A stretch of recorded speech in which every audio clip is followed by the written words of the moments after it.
आज के वीडियो का विषय है साथियों, टाइम स्टेशंस क्या होते हैं। हमारे ही चैनल के एक दीर्घकालिक दर्शक इन्वेंटर कमल जी ने इसके बारे में पूछा। कई अन्य साथियों का भी प्रश्न था कि टाइम स्टेशंस क्या होते हैं। तो देर किस बात की साथियों, चलते हैं इस वीडियो पर कि टाइम स्टेशंस क्या होते हैं। और इससे पहले कि मैं टाइम स्टेशंस को एक्सप्लेन करूं, क्यों ना एक टाइम स्टेशन को सुनकर देख लिया जाए।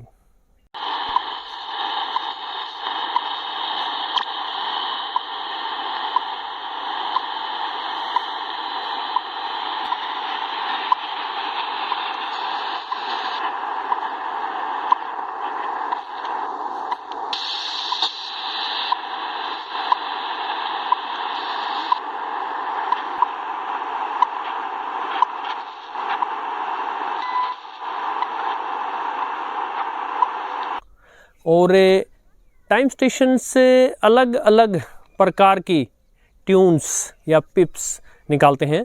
एक और एग्जांपल देख लेते हैं।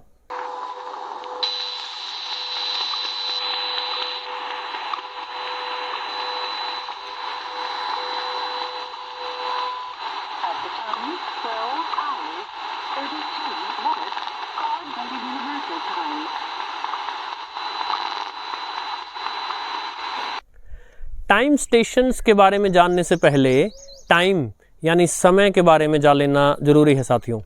और एक बात और बता दूं, इस वीडियो में आगे चलकर आपको टाइम स्टेशंस के बारे में एक सरप्राइजिंग इन्फॉर्मेशन भारत की तरफ से भी दूंगा मैं।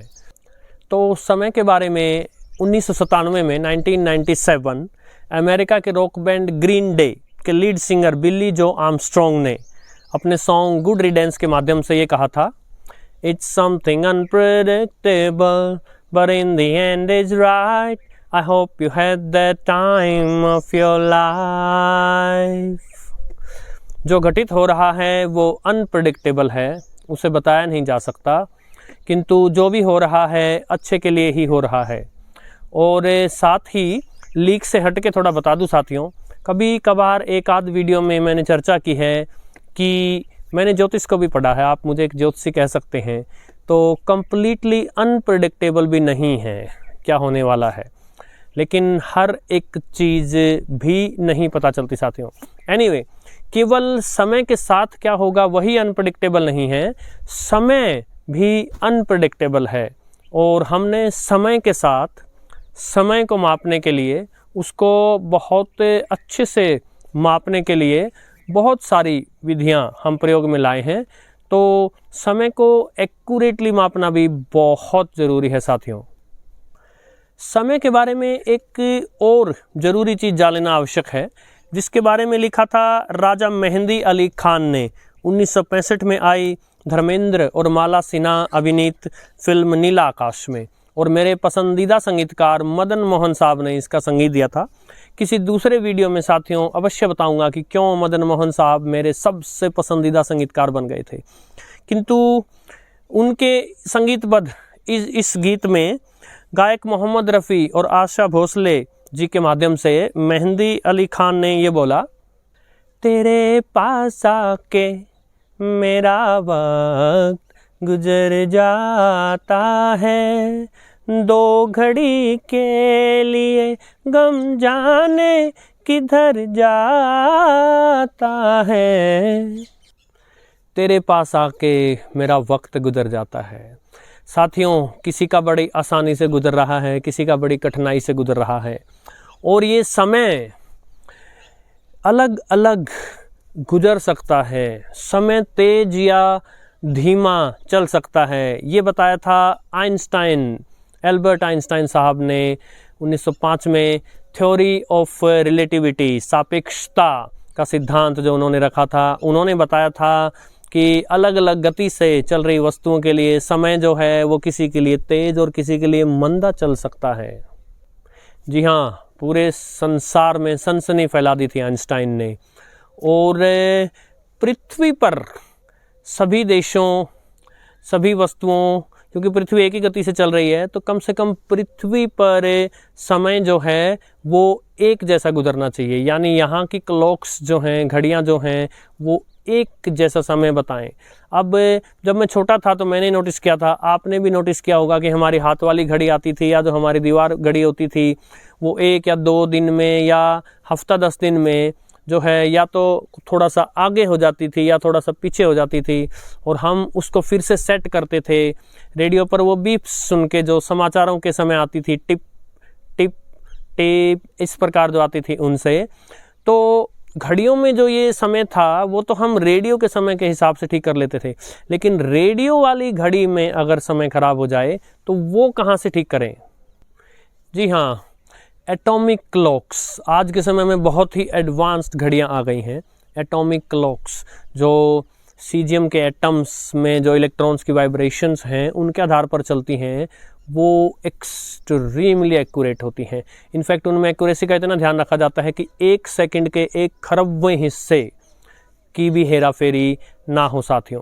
किंतु अब लफड़ा ये है कि ये एटॉमिक क्लॉक्स ऐसा नहीं है कि देश में जगह जगह होती हैं, कुछ एक जगह ही होती हैं, और आप बार बार समय मिलाने के लिए उनके पास तो जा नहीं सकते। लेकिन यदि एग्जैक्टली उनका समय, एकदम करेक्ट समय आपके ही पास चल कर आ जाए तो जी हाँ, ऐसा ही हुआ था जो हमने शुरुआत में देखा था। जो टाइम स्टेशंस थे वो जो समय बता रहे थे वो एक्सट्रीमली एक्यूरेट था साथियों। सो अलग अलग देशों में वहाँ की जो फिजिकल लेबोरेटरी हैं या जो भी वहाँ साइंस के बड़े डिपार्टमेंट्स हैं, वो अपने एटॉमिक क्लॉक्स जो टाइम है एग्जैक्टली वही टाइम रेडियो पर ब्रॉडकास्ट करवाते हैं। ऐसे स्टेशंस पर सारा दिन टिप टिप इस प्रकार की जो ध्वनि है वो चलती रहती है, और हमें पहली प्रथम दृष्टया सुनने पर ऐसा लग सकता है कि ये केवल सेकंड के लिए बता रहे हैं, टिप टिप, और जब 1 मिनट पूरी जाती तो टिप ऐसे बड़ी आवाज़ आती है। किंतु यदि आप ध्यान से सुने तो उसमें कई प्रकार के और साउंड्स चलते रहते हैं, और कई कंप्यूटर ऐसे हैं या कई घड़ियाँ ऐसी हैं जो कि इस रेडियो पर सुन रही आवाज़ को डिकोड करके अपने आप ऑटो करेक्ट भी कर सकती हैं और बहुत सारी दूसरी इन्फॉर्मेशन इससे निकाल सकती हैं।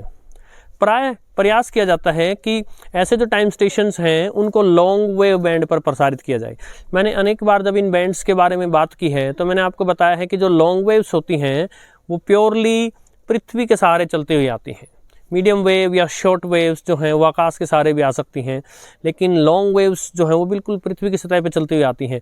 तो क्योंकि वो उनके बारे में हमें सीधा पता है कि वो कितनी देर में कितनी दूरी तय करेंगी, तो हम एक अंदाज़ा लगा सकते हैं जो पकड़ने वाला कोई दूसरी जगह पर इस सिग्नल को पकड़ने वाला ये बात जान करके कितने किलोमीटर दूर से ये सिग्नल आया है, और इस बात का अंदाज़ा लगा सकता है कि यदि टाइम में कुछ आगा पाछा हुआ भी होगा, कुछ हेरा फेरी हुई भी होगी, तो वो कितने मिली सेकेंड की या माइक्रो या नैनो सेकेंड की हुई होगी। बाद में शॉर्ट वेव के प्रचलन में आने के पश्चात शॉर्ट वेव पर भी ऐसे टाइम स्टेशंस खुले हैं। इनफैक्ट जो मैंने शुरुआत में आपको जो टाइम स्टेशन सुनवाया वो शॉर्ट वेव पर ही था, लेकिन शॉर्ट वेव बार बार आकाश से पृथ्वी से टकरा के आकाश से टकराते हुए आ सकती हैं। उनके बारे में हमें क्लियर नहीं होता कि वो कितनी बार टकरा कर आई है, क्योंकि जितनी ज़्यादा बार वो टकरा कर आई होगी, मल्टीपल रिफ्लेक्शंस के साथ आई हुई होगी, उतना ही टाइम लैग बढ़ जाएगा, यानी कि जो टाइम है वो पिछड़ जाएगा। फिर भी एक मोटे मोटे अनुमान के अनुसार 300 किलोमीटर दूर अगर आप शॉर्ट वेव से प्रसारित करो, 300 किलोमीटर दूर पर 1 मिली सेकेंड का अंतर आ सकता है। तो इस प्रकार मैंने कैलकुलेट किया था कि मान लीजिए अमेरिका के कोलोराडो में जो टाइम स्टेशन है वहाँ से और यहाँ की दूरी कुछ 12,000 किलोमीटर है, हवाई दूरी, डायरेक्ट डिस्टेंस में कह नहीं सकता। 12,000 किलोमीटर का मैंने कैलकुलेट किया था। 1 सेकंड के भी 100वें हिस्से का केवल जो है वो गड़बड़ हो सकती है।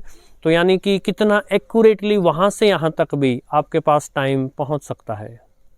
कुछ मुख्य स्टेशंस जो टाइम स्टेशंस हैं, सभी नहीं बता रहा हूँ, आप विकिपीडिया वगैरह पर जाकर पूरी लिस्ट देख सकते हैं, लेकिन सबसे मुख्य स्टेशंस में से एक है यूएसए के कोलोराडो से चलने वाला WWV, और ये 2.5 मेगाहर्ट्ज़, 10 मेगाहर्ट्ज़, 15 मेगाहर्ट्ज़ और 20 मेगाहर्ट्ज़ पर अपने जो टाइम सिग्नल है वो प्रसारित करता है, यानी 2.5, 10, 15 और 20 मेगाहर्ट्ज़ पर, या फिर किलोहर्ट्ज़ में बोले तो 2500, 10,000, 15,000 और 20,000 किलोहर्ट्ज़ पर।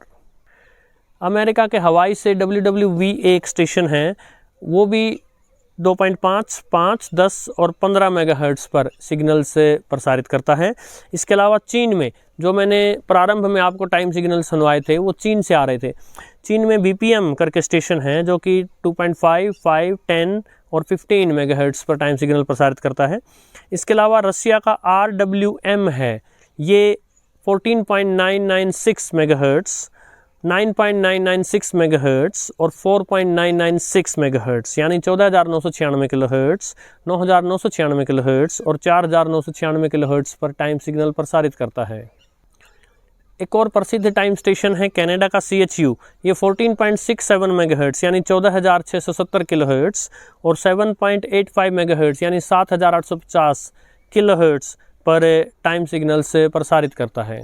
इसके अलावा लॉन्ग वेव पर 198 किलोहर्ट्ज़ पर BBC रेडियो 4 है UK में। इसके अलावा भी लॉन्ग वेव पर US में, UK में अलग अलग जगह और टाइम स्टेशंस भी हैं।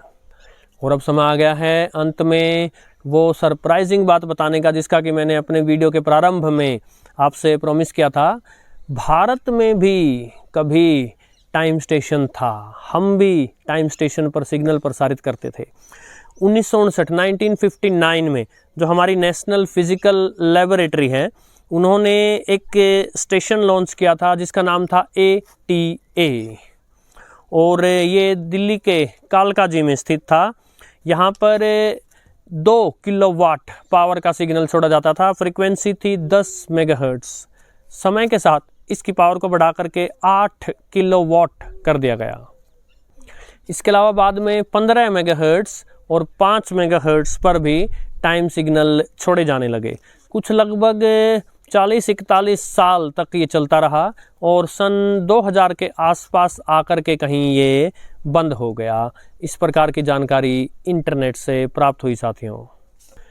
मैंने आप सबसे साझा की थी शॉर्टवेव की अपनी डायरी, लेकिन उस समय तक वो 1990 के दशक के जो अंतिम वर्ष थे उन दिनों मैंने वो डायरी बनाई थी और मैं शॉर्टवेव को बहुत सुनता था। लेकिन उस समय तक मुझे टाइम स्टेशंस का कुछ नहीं पता था और न ही मैंने भारत से प्रसारित होते इस टाइम स्टेशन को कभी सुना था। इस बात का मलाल रहेगा। तो फिर आशा साथियों टाइम स्टेशंस के बारे में आपकी जानकारी बढ़ी होगी और इन सब विषयों के बारे में आप गूगल पर, विकिपीडिया पर, इंटरनेट पर और सर्च कर सकते हैं। विषयों को आसान बना करके जितना मैं जानकारी एकत्रित कर पाता हूँ उसके अनुसार आपके यहाँ जो है जानकारी प्रसारित कर देता हूँ साथियों। नमस्कार।